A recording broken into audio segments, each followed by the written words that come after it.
किसी से भय इसलिए लगता है क्योंकि उससे हमारा अपना स्वार्थ होता है। हमको भय इस बात का है कि कहीं साहब रूठ गए तो हमारा लाभ कैसे होगा, इसलिए हम भयभीत रहते हैं। केवट जी पहले ही मन बना के रखे हैं कि कुछ लेना होना नहीं है, तो किस बात का भय हो है? केवट जी के चरित्र में मैं आपको केवट जी का 3 स्वरूप दर्शित करा रहा हूं। कितने स्वरूप?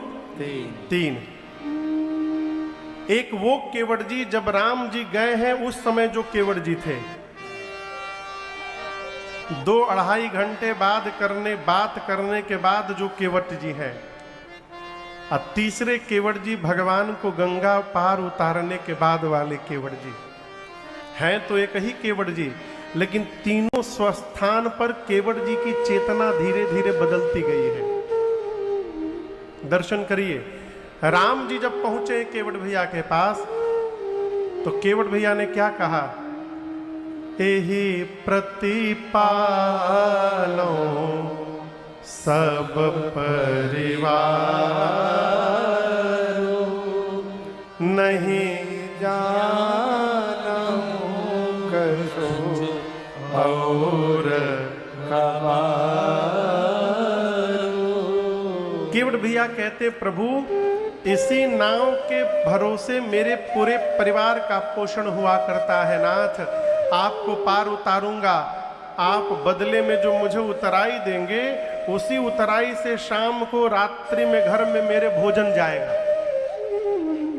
यदि नाव नहीं चलेगी तो रात को हमारा लड़का भूखों मर जाएंगे। यहां दर्शन करिए। राम जी से जब केवट जी मिले हैं तो उस समय केवट जी के मन में कुछ पाने की चाह है। इसलिए कहते प्रभु नाव चलाऊंगा तो घर में भोजन जाएगा, यानी आप जो देंगे उसी से भोजन जाएगा। थोड़ी देर भगवान के साथ वार्ता भई, 1-1.5 घंटे, और ये थोड़ा निर्मल हुआ। अब भाषा बदल गई। अब कहते हैं पद कमल धोई चढ़ाई नाथ उतराई चहो।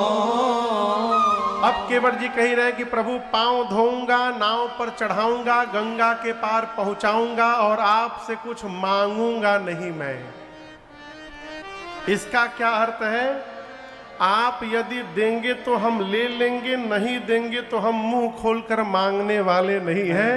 न नाथ उतर आई चहो, ऐसे ही हम पार उतार के चले जाएंगे। दोनों में अंतर है ना। पहले कह रहे थे कि हम उतराई जो मिलेगा उसी से परिवार चलेगा। अब कह रहे प्रभु हम कुछ मांगेंगे नहीं, आपको सेतीहे में उतार देंगे। सेतीहे समझ रहे हैं? सेतीहे माने फ्री में। हाँ ऐसे ही। हाँ यदि आप देंगे तो मना नहीं करेंगे, हम आपसे रेट नहीं फिक्स करेंगे। आपका मन दीजिएगा, आपका मन नहीं दीजिएगा, नहीं दीजिएगा तो ननाथ उतर आई चहूं। एक महापुरुष ने कहा महाराज केवट जी कहते हैं ननाथ हे नाथ न उतर आई चहूं। उतराई करने के बाद, उधर जाने के बाद उत मने वहां पर राई चहूं, राई भी आपसे नहीं मांगूंगा, ऐसे ही चला आऊंगा। ननाथ उत राई चहूं, वहां जाने के बाद राई मात्र भी नहीं लूंगा आपसे कुछ, ऐसे ही उतार के चला आऊंगा। जब भगवान का चरणामृत पान किया हो तो सब साफ हो गया। अब दर्शन करिए, पार उतारे, केवट जी मांगे भी नहीं, राम जी अपनी ओर से अंगूठी दे रहे थे। केवट जी क्या बोले? अरे उतराई हरि जी हम नाही लेब तो हसे। अरे उतराई हरि जी हम नाही लेब तो। आज मेरे से अधिक सौभाग्यशाली कौन होगा? राम जी। राम जी बोले क्या हो गया? केवट जी कहते हैं अरे गंगा में नैया, नैया में दोनों भैया केवट खेवैया संघवा में सीता मैया, अरे रोवेला मलहवा घी घियाई उतराई हरि जी, हम नहीं लेब तो से। क्या कहा? अब कछु नाथ न चाहिए मोरे। बात बड़ी अटपटी है माई बाप, लेकिन आपसे निवेदन करूं, जिस दिन भगवान के सामने अपने मुख से ये शब्द वाक्य निकल गया कि अब कछु नाथ न चाहिए मोरे, जिस दिन भगवान के सन्मुख ये भाव प्रकट हो गया कि प्रभु हमें कुछ नहीं चाहिए, समझ के रखिए उसी दिन से आपके जीवन की भक्ति प्रारंभ हो गई।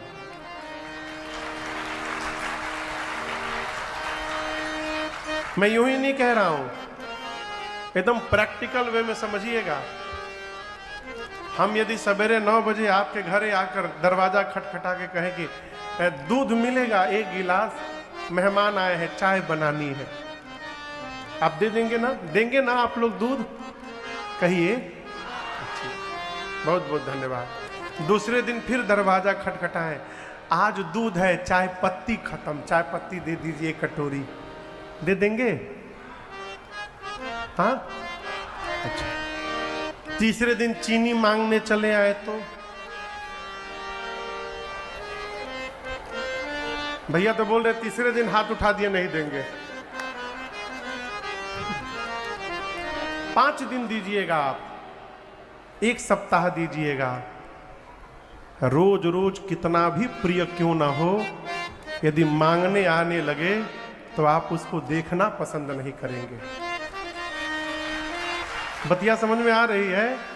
जब आपसे नित्य कोई मांगे आपको अच्छा नहीं लगता, सोचिएगा जब जब भगवान के सामने जाते हैं मांगते रहते हैं हम लोग, क्या भगवान को अच्छा लगता होगा? है? इसलिए मांगना बंद करिए। और यदि मांगना ही है तो मेरा एक पद है, भगवान से क्या मांगना है? भगवान से न मांगिए, भगवान को मांगिए। ये बतिया समझ में आ रही है? राम को, राम से नहीं, राम को मांग ले मेरे प्यारे, उम्र भर का सहारा मिलेगा। राम को मांग ले मेरे प्यारे, उम्र भर का सहारा मिलेगा। राम को मांग ले मेरे प्यारे, उम्र भर का सहारा मिलेगा। राम को मांग ले मेरे प्यारे, उम्र भर का सहारा मिलेगा। सिर्फ इनके शरण में ही सबको, सिर्फ इनके शरण में ही सबको जिंदगी भर गुजारा मिलेगा। सिर्फ इनके शरण में सबको जिंदगी भर गुजारा मिलेगा। राम को मांग। भरोसा दिलाया नहीं, जीता जाता है। और मेरा भरोसा सिर्फ टाटा नमक। देश के 100 नमक के लैब टेस्ट में पाया गया है कि सिर्फ टाटा नमक में है सबसे ज्यादा शुद्धता। इसलिए तो नमक हो टाटा का, टाटा नमक। ले मेरे प्यारे, उम्र भर का सहारा मिलेगा।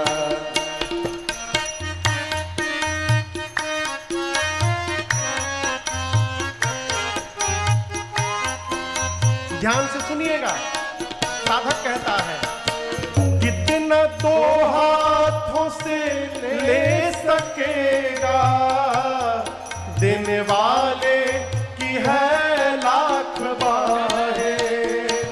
कितना तो हाथों से ले सकेगा, देने वाले की है लाख बाहें। हाँ, कितना तो हाथों से ले सकेगा, देने वाले की है लाख बाहें। कितना तो हाथों से ले सकेगा, देने वाले की है लाख बाहें। इनका दामन पकड़ कर तो देखो, इनका दामन पकड़ कर तो देखो, जहां भी रहोगे खुशनुमा सा नजारा मिलेगा। इनका दामन पकड़ कर तो देखो, खुशनुमा सा नजारा मिलेगा। राम को मांग ले मेरे प्यारे, उम्र भर का सहारा मिलेगा।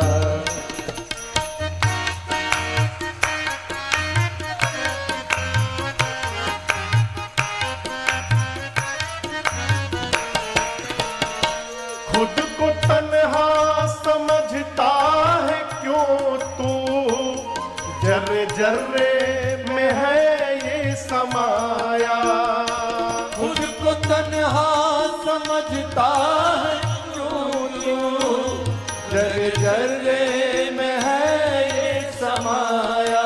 हाँ, खुद को तन्हा समझता है क्यों तू, जर्रे जर्रे में है ये समाया। खुद को तन्हा समझता है क्यों तू, जर्रे जर्रे में है ये समाया। दुख में आवाज दे कर तो देखो, दुख में आवाज देकर तो देखो, कौशला का दुलारा मिलेगा। दुख में आवाज देकर तो देखो, कौशला का दुलारा मिलेगा। राम को मांग ले मेरे प्यारे, उम्र भर का सहारा मिलेगा। उम्र भर का सहारा मिलेगा। उम्र भर का सहारा मिलेगा।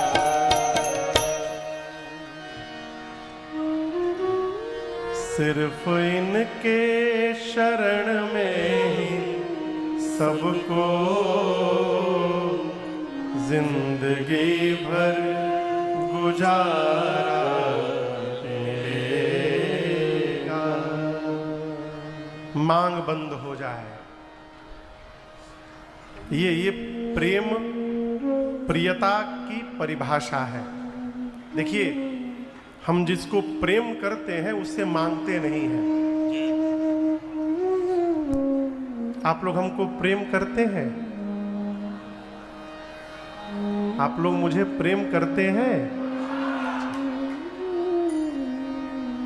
20 तारीख को हमको कथा करके रात में दीनदयाल उपाध्याय से ट्रेन पकड़नी है वापस जाने के लिए। गाड़ी की व्यवस्था हो जाएगी,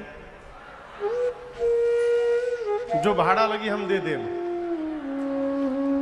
भाड़ा नहीं लेंगे, अरे तेल उल तो लगबे करी। चलो, गाड़ी की व्यवस्था हो गई, भाड़ो ना लगी, फाइनल। क्यों पूछ रहा हूं? आप हमको प्रेम करते हैं तो आप प्रयास करेंगे कि महाराज जी का कोई रुपया खर्च ना हो, हम अपने खर्चे से इनको दीनदयाल पहुंचा दें। ठीक? यदि आपके पास नहीं भी होगा तो आप हमको पता नहीं चलने देंगे, आप किसी से कर्जा लेकर के पहुंचाएंगे। करेंगे ना आप जिसको प्रेम करते हैं। हम जिसको प्रेम करते हैं उसका खर्च नहीं होने देते, उस पर अर्पण करते हैं, उस पर तर्पण करते हैं और उस पर जीवन का समर्पण करते हैं। ये प्रेम की परिभाषा है। अब बताइए भगवान से कैसन प्रेम है कि जब जा रहे हैं तो मांग रहे हैं? ये बड़ा गंभीर विषय है। इसलिए यदि चाहते हैं कि इसी जन्म में भगवत अनुभूति प्राप्त हो जाए तो आज से भगवान से मांगना बंद करिए, बंद कर दीजिए।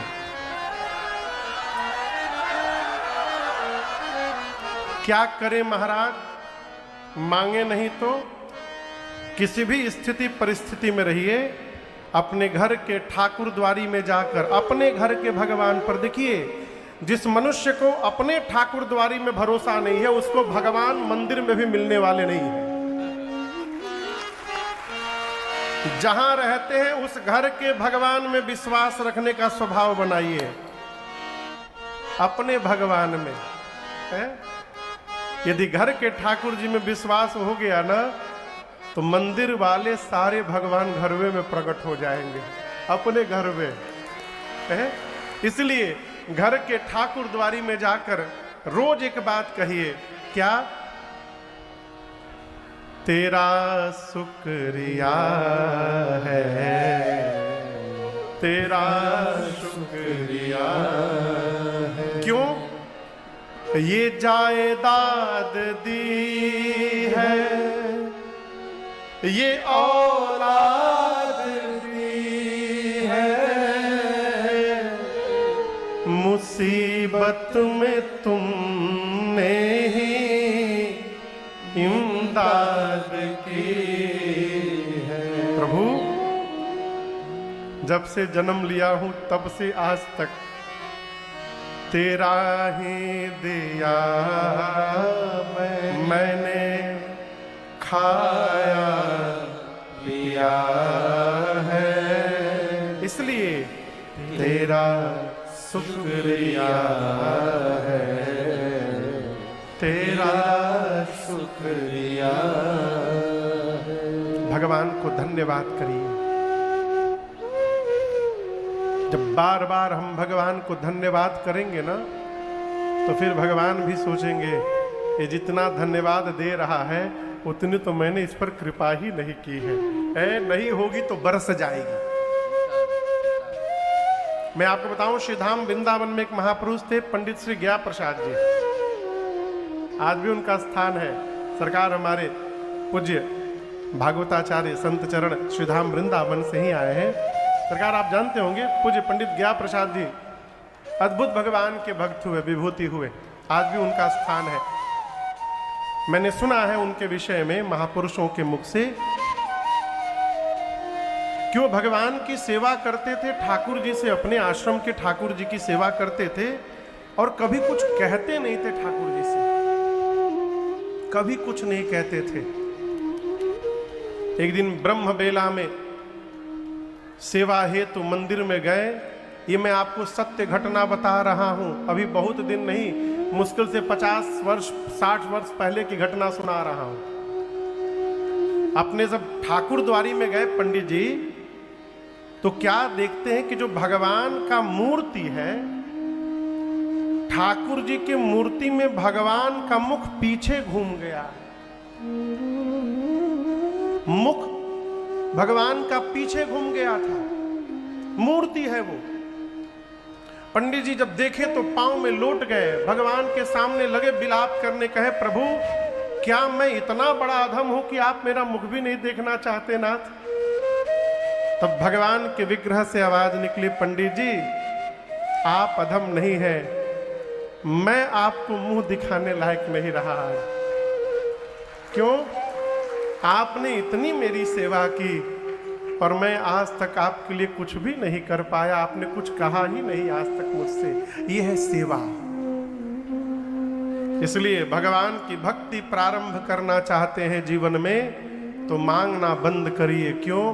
भगवान ने जो दिया है हमारे भीतर सही कहिए तो उसी की भी पात्रता नहीं है, लेकिन उसके बाद भी भगवान ने प्रदान कर दिया है। यही भगवान की विशेष कृपा है।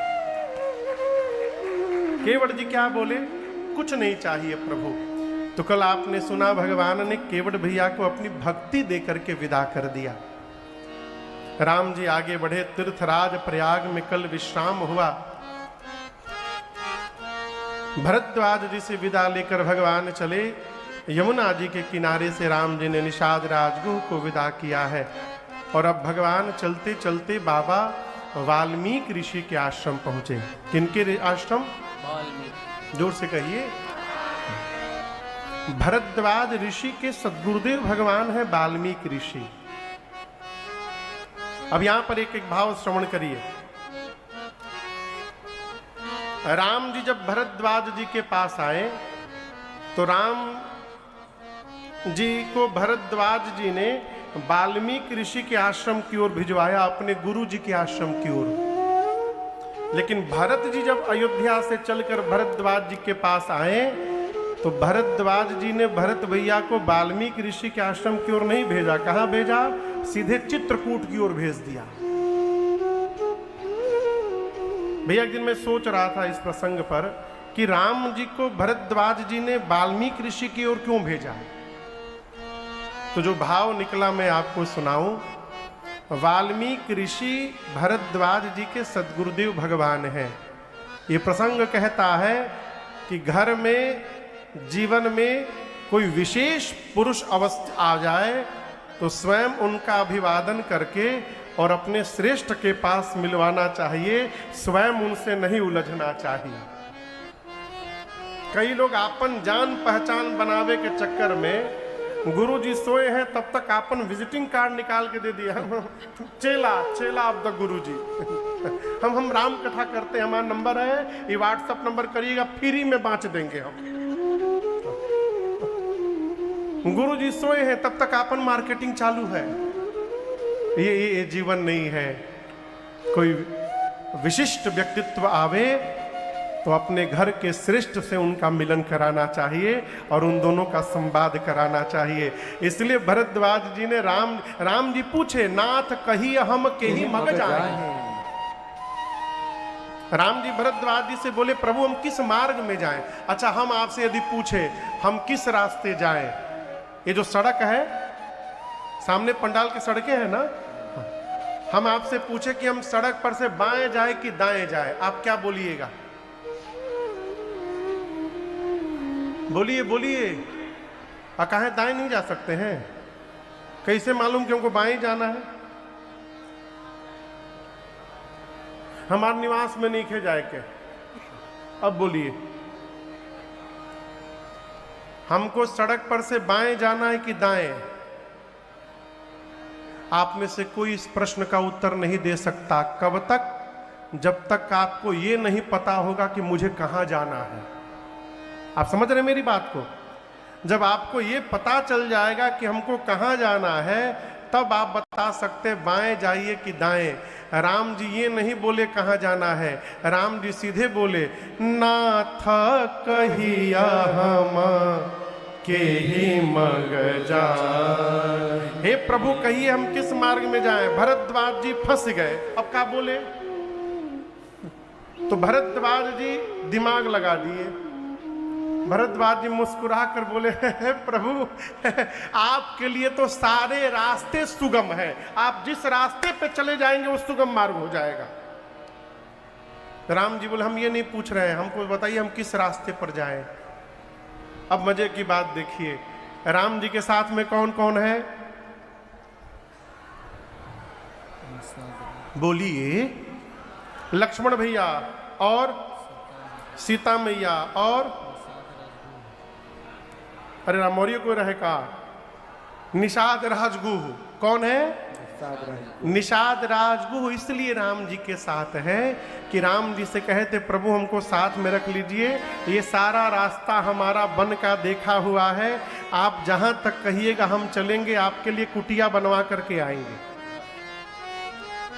जब एक आदमी रास्ता बताने के लिए साथ में है तो तो उसके रहते राम जी भरद्वाज जी से रास्ता क्यों पूछ रहे हैं? कल्पना करिए आप हमको रास्ता बताने के लिए हमारी गाड़ी में आगे बैठ गए, गाड़ी चल रही है, हम चौराहे पर गाड़ी रोककर शीशा नीचे उतार कर बाहर के आदमी से रास्ता पूछें तो आपको लगेगा ना, लगता है महाराज जी को मेरे पर भरोसा नहीं है, लगेगा ना। निषाद राजगुह मार्ग बताने के लिए है, तो राम जी भरद्वाज जी से मार्ग क्यों पूछे? इसका कारण है, राम जी निषाद राजगुह से कहते हैं कि निषाद जी, मैं आपके बताए हुए मार्ग पर नहीं चल सकता, क्योंकि आप प्रेम मार्गी हैं, आपका प्रेम का मार्ग है, और मैं परमार्थ स्वरूप हूं, मेरा मार्ग परमार्थ का है। और ये भरद्वाज जी परमारथ पथ परम सुजाना, ये परमार्थ पथ पे आने जाने वाले पथिक हैं, इसलिए मैं भरद्वाज जी के बताए हुए मार्ग पे चलूंगा, आपके बताए मार्ग पर नहीं। निषाद राजगुह तनिक उदास हो गए। राम जी बोले उदास न होइए, आपके बताए हुए मार्ग पे चलने वाला भी मेरे घर में एक व्यक्ति है। वो कौन है? वो मेरे भैया भरत जी हैं। आप हमारा मार्गदर्शन न करिए, मेरे जाने के बाद मेरे पीछे जब मेरे भरत जी आएंगे तो आप उनका मार्गदर्शन करते हुए मुझ तक पहुंचा दीजिएगा, ये आपका दायित्व है। बात समझ में आ रही है? तो राम जी ने भरद्वाज जी से पूछा हम किस मार्ग पे जाएं? भरद्वाज जी ने अपने 50 शिष्यों को बुलाया। कितने शिष्य? जोर से कहिए 50। और दर्शन करिए, आकर कहते हैं, क्या कहते हैं? सब कहते हैं कि हमारा रास्ता देखा हुआ है। अरे हम जानते हैं रास्ता, हम जानते हैं रास्ता। जाने वाले कितने लोग? जाने वाले 4 लोग, रास्ता बताने वाले 50 लोग। एकदम आज की स्थिति है भैया। आप खाली पूछ भर दीजिए कि हमको यहां से बनारस जाना है, बस जितना आदमी उतना रास्ता। केहू बोली सुरियामा होके चले जाइए महाराज, तो केहू कहता भदोही होके जाइए, केहू कहता कि मोढ़े होके चले जाइए, केहू कहता सीधे हाईवे पकड़ लीजिए हंडिया से। लेकिन मैं आपसे कहूं, ये 50 कोई सामान्य जीव नहीं थे। 4 वेद, जोड़ते जाइए, 4 वेद, 4 उपवेद, कितने हो गए? 18 पुराण, 18 उपपुराण, कितने हो गए? 44 अच्छे शास्त्र, कितने हो गए? यही 50 शरीर धारण करके आए थे। अब इन 50 में से 4 जो वेदस्वरूप बटुक थे, वेदस्वरूप शिष्य थे, भरद्वाज जी ने उनको आगे बुलाया और बुलाकर कहा कि आप चारों मिल करके राम जी का मार्गदर्शन करिए। श्री राम जी भरद्वाज जी को प्रणाम करके चले, यमुना जी का तट आया, वहां से शिष्यों को विदा किए हैं और निषाद राजगुह को भी विदा किए। और विदा करके भगवान चलते चलते, देखत बन सर सल सुहाए, देखत बन सर सल सुहाए, वाल्मीक आश्रम प्रभु आए, वाल्मीक आश्रम प्रभु आए, राम देख मुनि बास सुहावन, राम देख मुनि बास सुहावन, सुंदर गिरे कानन जल पावन, सुंदर गिरे कानन जल पावन, सरनी सरोज बिटप बन फूले, सरनी सरोज बिटप बन फूले, कुंजत मंजु मधुप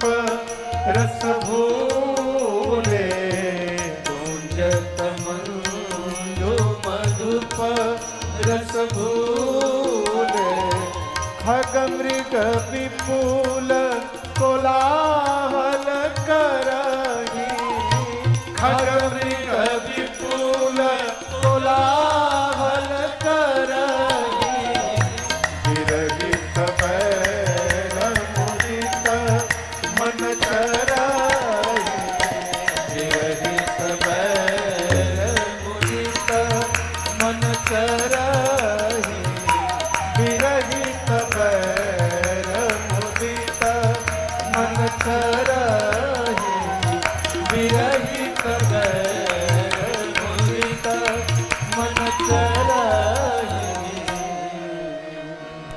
पर्वतों को, नदियों को, वन प्रदेशों को देखते हुए राम जी मैया और भैया के साथ कहाँ पहुंचे? श्री वाल्मीकि ऋषि के आश्रम राम जी पहुंचे।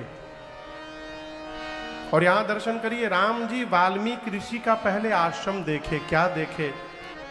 सरनी सरोज। सरनी मने तालाब, सरोवर। सरनी मने तालाब में कमल के पुष्प खिले हैं। सरनी सरोज। आश्रम के अगल बगल के बिटप बन फूले। आश्रम के चारों तरफ जो पौधे हैं, झाड़ हैं, पुष्पों से लदे हुए हैं। सरोवर में कमल का पुष्प खिला हुआ है। उन पुष्पों पर भंवरे आकर गुंजायमान हो रहे हैं। गुंजत मंजू मधुप रस फूले। भ्रमर गीत हो रहा है। आश्रम के निकट रहने वाले पशु आपसी बैर को समाप्त कर चुके हैं। विरहित बैर मुदित मन चरहि खग मृग विपुल कोलाहल करहि। देखिए, जहां पर भक्ति प्रारंभ हो जाए, जहां पर प्रेम प्रारंभ हो जाए, वहां से बैर धीरे धीरे समाप्त हो जाता है। हम लोग एक स्थान पर गए थे दर्शन करने, गुजरात में। ऊपर जंगल के ऊपर पहाड़ पर मंदिर है एक। वहां जाकर पता चला शाम को जब आरती होती है तो भालू आते हैं प्रसाद लेने। नित्य लोग खड़े रहते हैं वहां आरती में, नीचे भालू भी आके खड़े होते हैं। पूजा के बाद पुजारी जी भालुओं को प्रसाद डालते हैं मुख में। अब वो सिर ऐसे झुकाकर प्रणाम करके फिर चले जाते हैं जंगल के भीतर। ये क्या है? विरहित बैर मुदित मन चरहि। देखिए, जहां जिसके बैर मन में होता है, मन में होता है तो व्यवहार में दिखाई पड़ता है। जो टीका लगाकर भी बैर में लगा हुआ है, बैर माने समझ रहे हैं? आपसी बैर, अपनों के प्रति बैर, उनके उत्थान को देख करके बैर, वो भगत हो ही नहीं सकता। विरहित बैर मुदित मन चरहि। सुंदर आश्रम को देखकर राम जी प्रसन्न हुए। सुचि सुंदर आश्रम निरखी हर्षे राजीव नयन। सुनि रघुबर आगमन मुनि आगे आयो ले। कि सादर आयो ले, आगे आयो ले। वाल्मीकि ऋषि आश्रम के भीतर थे, कुटिया के अंदर। राम जी आश्रम के बाहर आए। सेवकों ने जाकर वाल्मीकि ऋषि से कहा, प्रभु राम जी आ गए। वाल्मीकि ऋषि सुने तो आश्रम से बाहर दौड़े। वाल्मीकि ऋषि को देखकर राम लक्ष्मण जी दौड़े और जाकर राम जी ने मुनि कहूँ राम दंडवत कीन्हा। मुनि कहूँ राम दंडवत कीन्हा। तब आशीर्वाद विप्रवर देहा। आशीर्वाद विप्रवर देहा। आशीर्वाद विप्रवर देहा। जैसे राम जी ने वाल्मीकि ऋषि को देखा, राम जी लक्ष्मण भैया के साथ जाकर दंडवत किए। मुनि कहूँ राम दंडवत कीन्हा। सीता मैया ने दंडवत नहीं किया। माताओं को दंडवत नहीं करना चाहिए। अब मैं निवेदन करूं, पांव भी न छुइए, दूर से, विशेष रूप से बेटियों को, कितनों बड़ के महात्मा कहे न हो जाए, बेटियों को किसी का पांव स्पर्श नहीं करना चाहिए। मर्यादा है, दूर से खड़े होकर हाथ जोड़कर सिर झुका के प्रणाम करिए। लेकिन माई लोग मानत कहाँ है, जब तक खोपड़ी ना रगड़ जाए। एक जगह हम भैया प्रणाम करत करत माता जी लोग हमार धोती के नीचे वाला कोर लाल कर दी। हम डर के मारे धोती घरे नहीं लेके गए।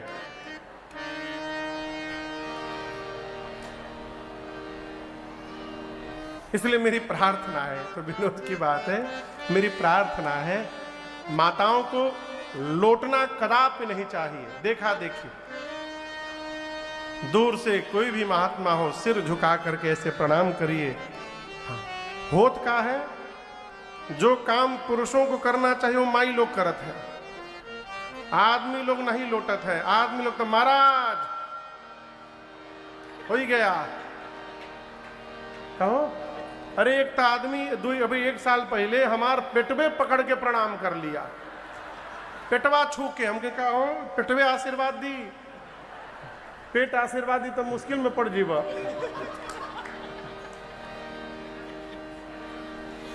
जो काम पुरुषों को करना चाहिए वो माई लोग करत है?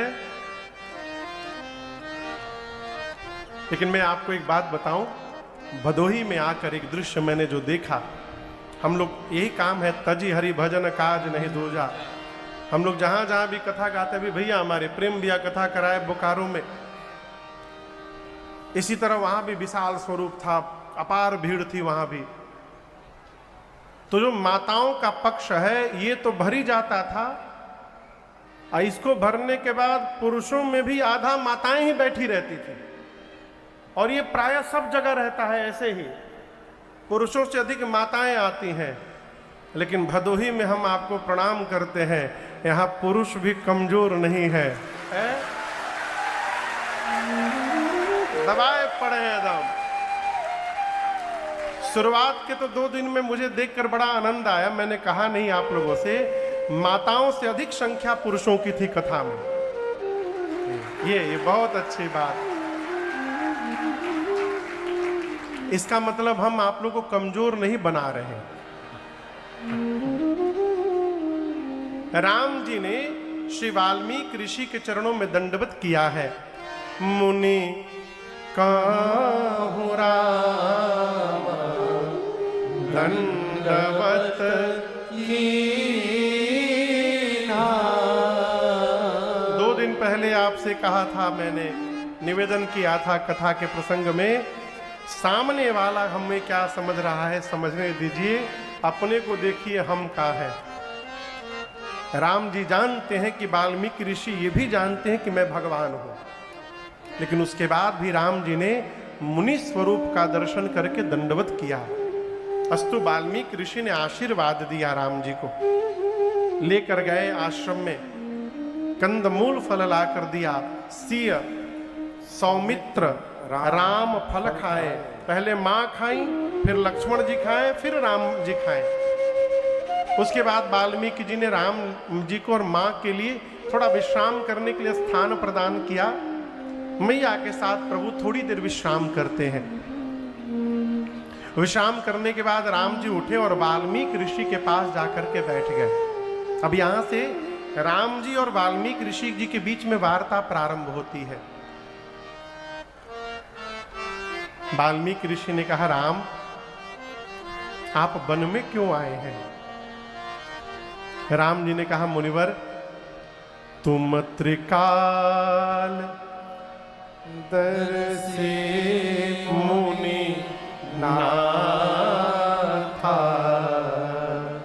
विश्व बदर जिमि तुम्हारे हाथा। बदर कहते हैं बेर को। बेर का एक भाग नुकीला होता है, जिस प्रकार उसको यहाँ पे रखिए तो चारों तरफ दिखाई पड़ता है। राम जी कहते हैं, मुनिवर आप तो त्रिकालदर्शी हैं, ये पूरा विश्व जगत आपकी हाथ पर बेर की भांत है, आमलक समान। अर्थात आप भूत वर्तमान भविष्य तीनों जानते हैं। आपको नहीं पता कि मैं वन में क्यों आया हूं, आप मुझसे पूछ रहे हैं। राम जी से वाल्मीकि ऋषि बोले, राम जानता तो हूं मैं, लेकिन मैं आपके मुख से सुनना चाहता हूं आप वन में क्यों आए हैं। क्यों? ये बड़ा गूढ़ विषय है। हमारे महाराज श्री कहा करते, राजन ये जो हमारी भाषा है, ये भाषा हमारे चित्त की खेती होती है। जिस प्रकार का हमारा चित्त होता है, हृदय होता है, उस भूमि पर उसी प्रकार की भाषा उत्पन्न होती है। समाज में हम जब कभी कुछ बोलते हैं तो ये न समझिएगा कि आप ही केवल बोलते हैं। जब हम बोलते हैं तो हमारे साथ हमारे परिवार का संस्कार भी बोलता है? हम जब बोलते हैं तो हमारी बोली में हमारे पूर्वज बोलते हैं। इसलिए बोलते समय बहुत सावधान रहना चाहिए। कोई भी व्यक्ति 5-10 मिनट यदि लगातार बोल दे ना, तो उसके भीतर जो चलता रहता है वो अपने आप बाहर निकलने लगता है।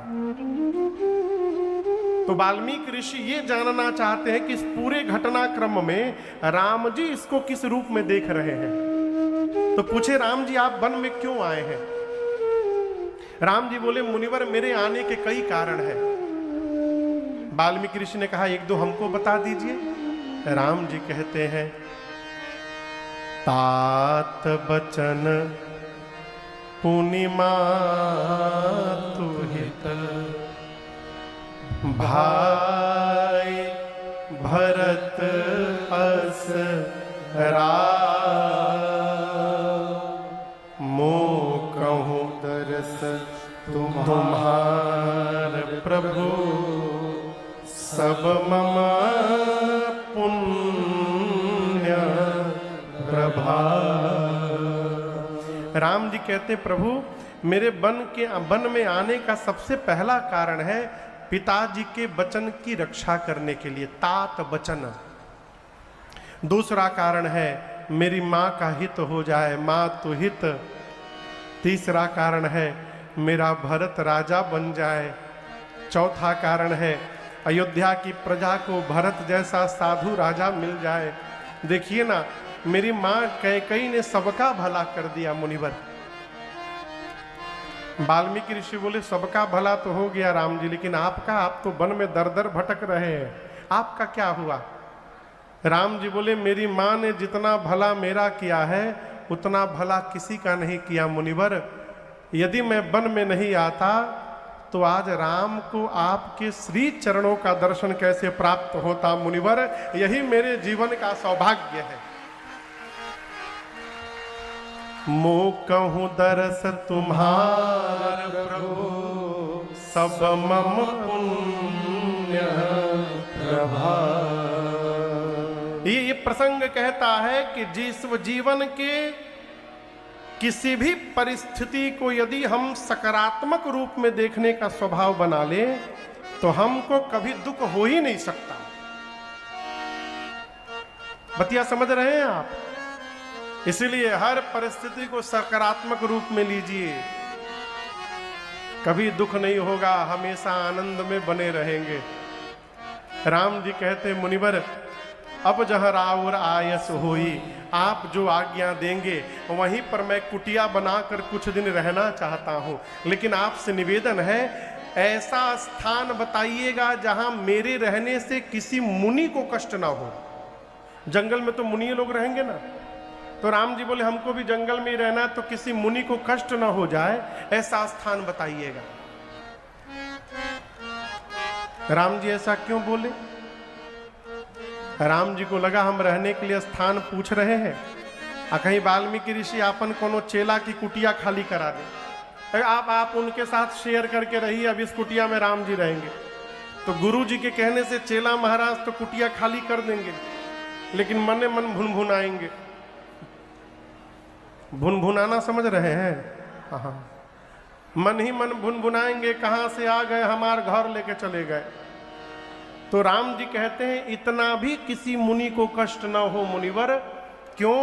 जिस राजा के राज्य में मुनि तपस्वी कष्ट पाते हैं वो राजा बिना अग्नि के जलकर समाप्त हो जाता है। मुनि तापस जिनते दुख लहही ते नरेश बिनु पावक तहही। इसलिए भगत होने के कारण, आप लोग भगत हैं इसलिए मेरी प्रार्थना है जीवन में ऐसा व्यवहार न करिए जिससे अगल बगल किसी को कष्ट हो। एक बात बोले, बुरा नहीं मानिएगा ना? बोलूं, जिस घर में केवल एक आदमी भगवान का भजन करता है ना, वो पूरा घरवा को त्रास देता है। सत्य बता रहा हूं। 4 बजे भोर में उठकर लगेगा घंटी पीटने, झाल बजाने, डमरू बजाने, शंख फूंकने। 5 बजे भोर में, 4 बजे भोर में। अब मिलने पर कहता है हमारे घर में सब राक्षस है महाराज, कौनो भजन वजन नहीं करते हैं, हम ही खाली करते हैं। भजन करते हैं तो लाइसेंस मिलना है त्रास देने के लिए। हो सकता है आपके बगल में कोई भोर में ही आकर सोया हो सकता है कोई बीमार हो सकता है कोई परीक्षा की तैयारी कर रहा हो और आप घंटा पीटने लगे। अब वो कौन सा आशीर्वाद निकालेगा भोर भोर में, तो भगवान जाने। इसलिए भगत होने के नाते सबसे पहला कर्तव्य है हमारे किसी व्यवहार से अगल बगल किसी को कष्ट न पहुंचे, इसका भक्त को सदैव ध्यान रखना चाहिए। हाँ, यदि कोई कष्ट मानने के लिए ही बैठा है उसके लिए तो भगवान मालिक है। ऐसे भी बहुत लोग हैं, आप कुछ ना करिए तब वो कष्ट है उनको। हमारे पूज्य महाराज जी एक पद गाते हैं, अरे नहीं चाहिए दिल दुखाना किसी का। गाइए, नहीं चाहिए दिल दुखाना किसी का, सताना रहा है सदा न रहेगा, जमाना किसी का नहीं चाहिए दुखाना किसी का, नहीं चाहिए दुखाना किसी का।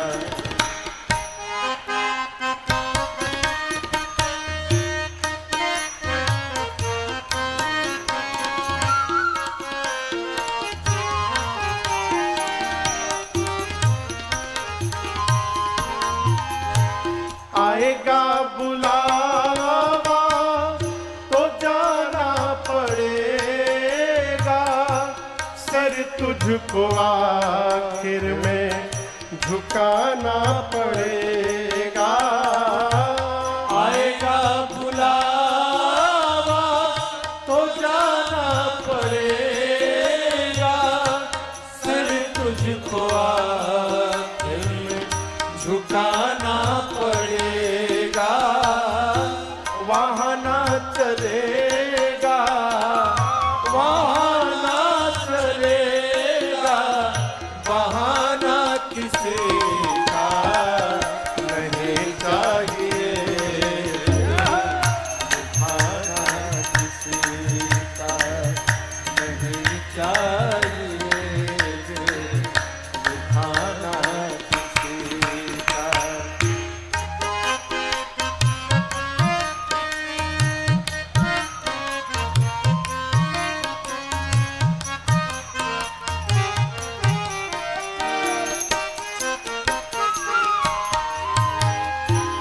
शोहरत तुम्हारी बह जाएगी, ये दौलत यहीं पर रह जाएगी, ये शोहरत तुम्हारी बह जाएगी, ये दौलत यहीं पर रह जाएगी।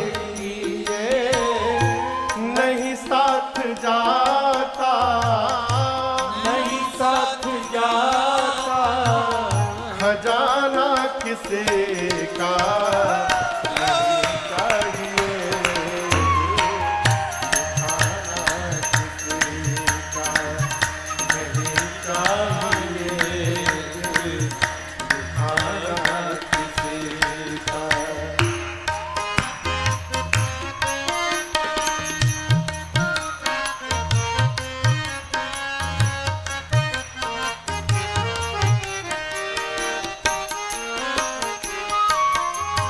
कई आदमी केवल दूसरे में कमी निकालते हैं। टेंडर मिला है का इसका है? साधक कहता है पहले तो हम अपने आप को संभाले, हक नहीं हमको बुराई औरों में निकाले। पहले तो हम अपने आप को संभाले, हक नहीं हमको बुराई औरों में निकाले। बुरा है बुरा जग में, बुरा है बुरा जग में, बताना किसी का नहीं चाहिए, दिखाना किसी का नहीं चाहिए, दिखाना किसी का।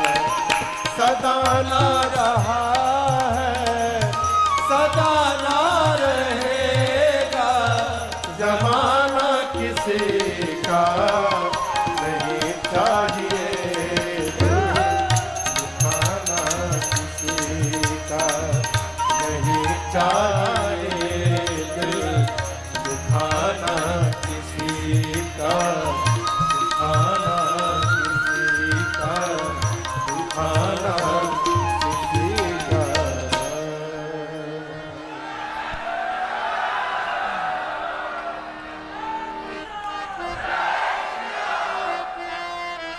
अरे नहीं चाहिए दिल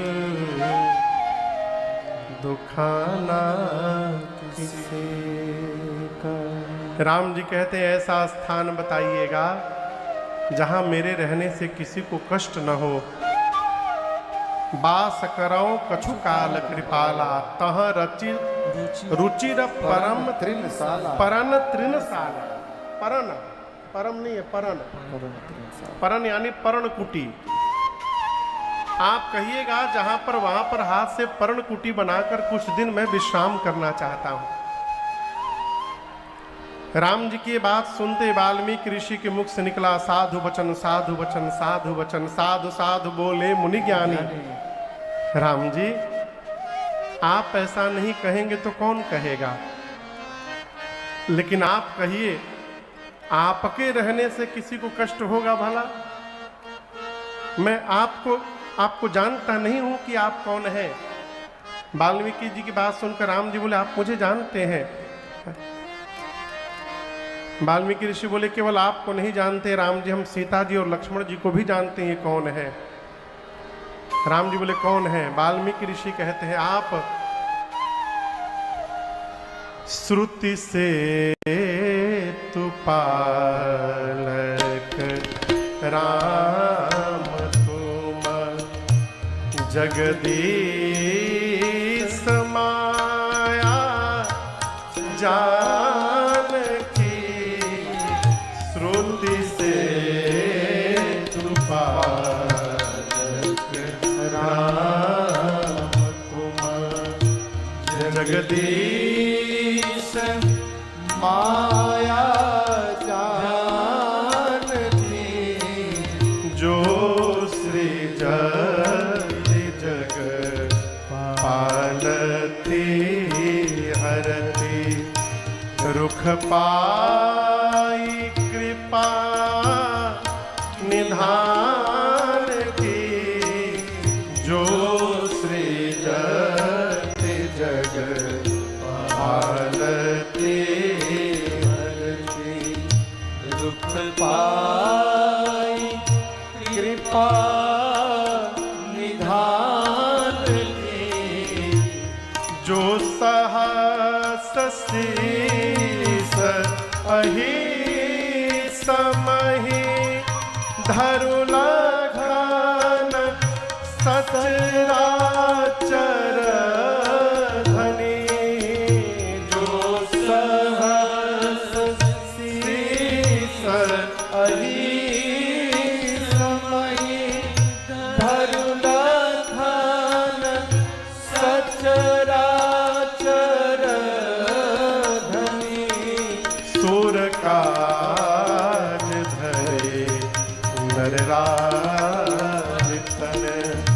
चल दलन खल निश्चर सूर का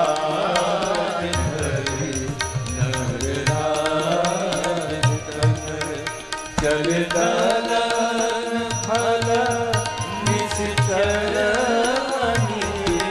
सूर का धरे नगरराज सूर का धरे नगरराज हाँ सूर का धरे नगरराज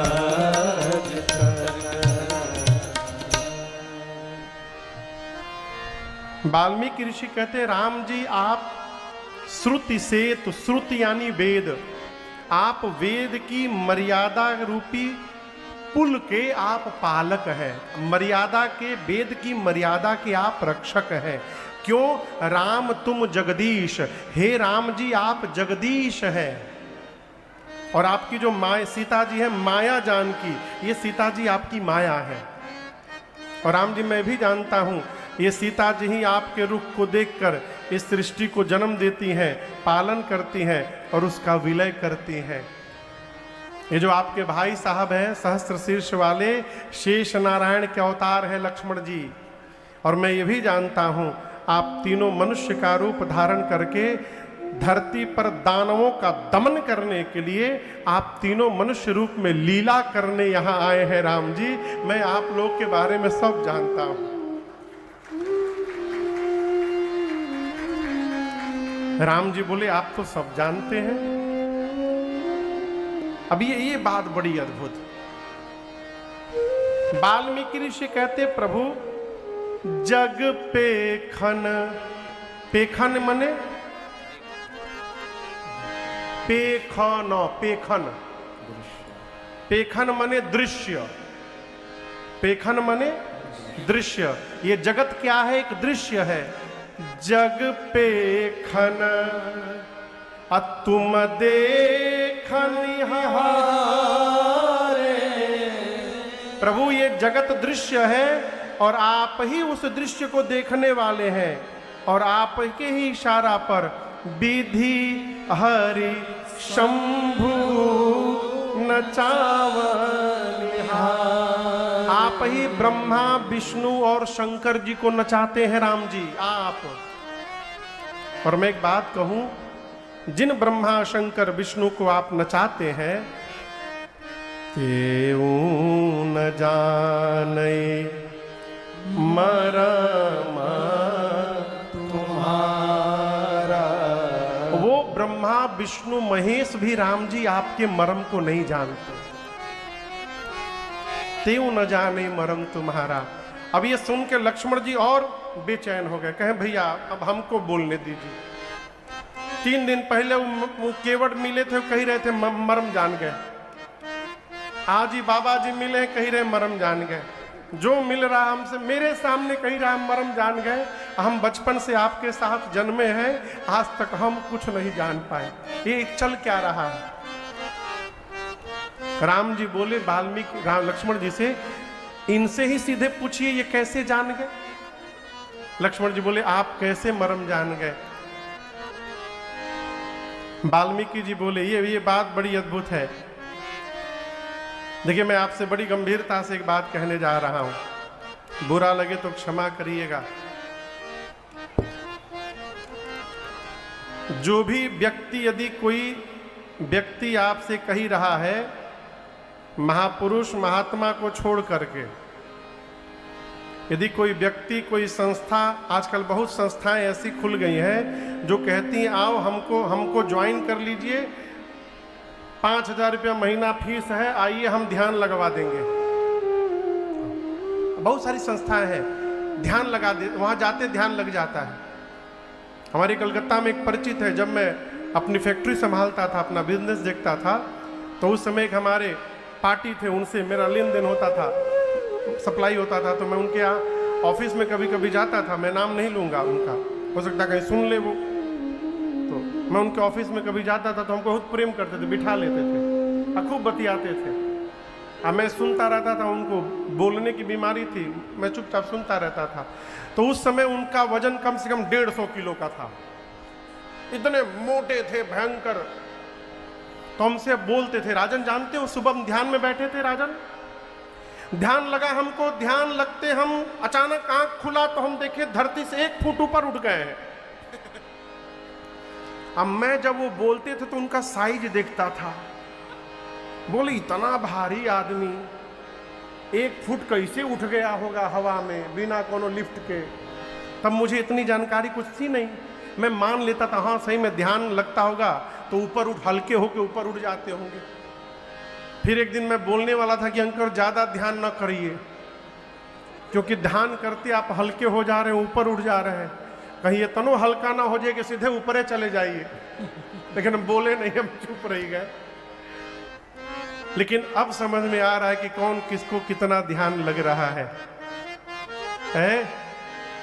ध्यान को रसगुल्ला न समझिए कि गए बाजार से खरीद के लाए, खा लिए, ध्यान लग जाएगा।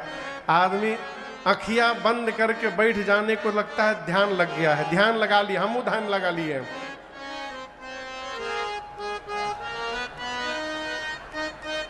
बीच में मुलुर मुलुर आंख खोल के देखियो रहे हैं, अकेले ध्यान लगाए हैं।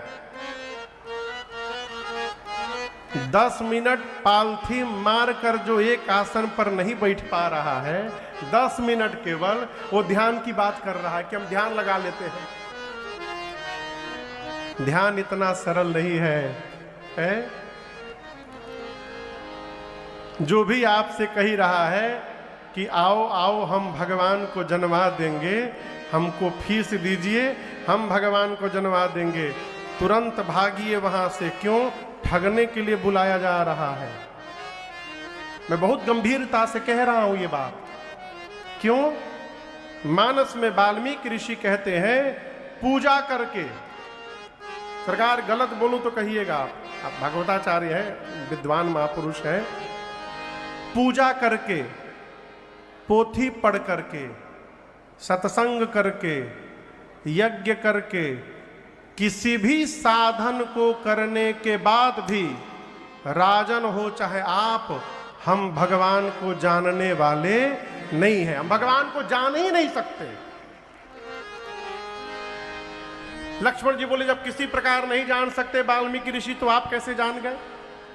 भाई आप कैसे जान गए, हमको तरीका बताइए। तब वाल्मीकि ऋषि ने कहा, लक्ष्मण जी सोई जाने वही जानेगा कौन, जिसको राम जी देहु जलाई, जानत तुम ही हो।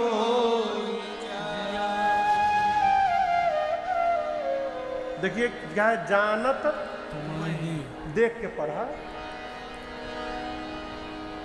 जानत तुम ही हो जाए। हाँ, जानत ही और ई का अंतर है।